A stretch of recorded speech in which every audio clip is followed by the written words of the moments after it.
The latest now on the pro-democracy protest in Hong Kong. The territory's leader, Carrie Lam, saying this morning she's doing her utmost to restore law and order after weekend demonstrations turned violent once again. Since June, millions of people have taken to the city's streets in a growing movement of opposition to the Chinese government. Joining us is Edwin Chow, the acting president of the Hong Kong Federation of Catholic Students. Edwin, thank you for being here. Hi, thank you for having me.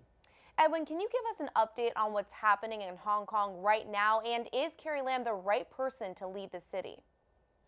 We have protests every week, and in the weekends we have march and we have march in every district.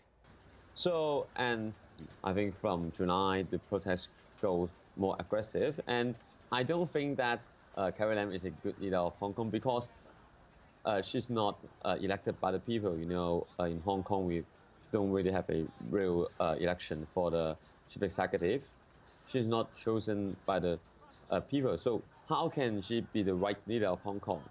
Yeah, now you're calling on Catholics and other Christians to take a larger role in the protest, saying they were on the front lines when the demonstrations first started, but not anymore. What happened? When the protests go more aggressively, we can't find a role, and I think it's difficult for us to take a more important role, like on the front line and calm everyone down. Actually, some of the priests, some of the Christians, they are also doing this right now. But I think actually we can do more things like this. What other actions do you think the church should be taking? Most of the church right now, they are opening their church and letting in the protesters to inside the church and let them rest. And actually we are organizing some prayer meetings. We have organized some mass, and the church are telling us to pray for Hong Kong. But I think we can keep doing it. We should never stop doing these things. But I think what we can do more is, I think some of the priests, maybe they can stand on the front line. They can tell the protesters to calm down and tell the police calm down. Especially, I don't think that the police will harm the police. I think they can actually help. Now, China has mobilized troops on their side of the city's border. Are you concerned that Beijing will crack down on Hong Kong? I don't think that in the short term the Chinese government will use the military to suppress Hong Kong protests, because it's caused too much damage to Hong Kong and China. Especially, it will damage Hong Kong's economic values if China really used the military to suppress Hong Kong protests.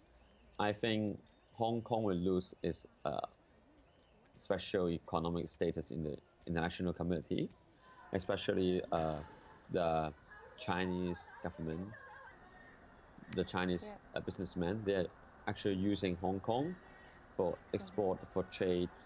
So I don't think they will not use military force in the short term. Now, Edwin, the protest started months ago in opposition to a proposed law that would permit the arrest and extradition of dissidents back to China. Really quick, do you think that poses a threat to religious freedom?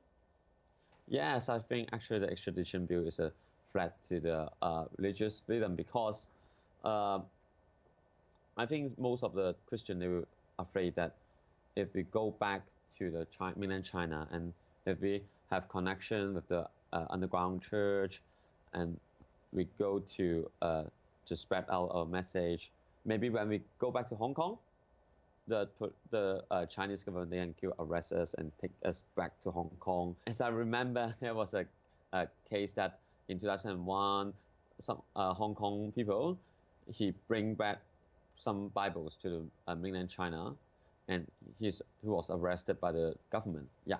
So actually we are afraid of this. Edwin Chow, the acting president of the Hong Kong Federation of Catholic Students, thank you for being with us today. Yeah, thank you.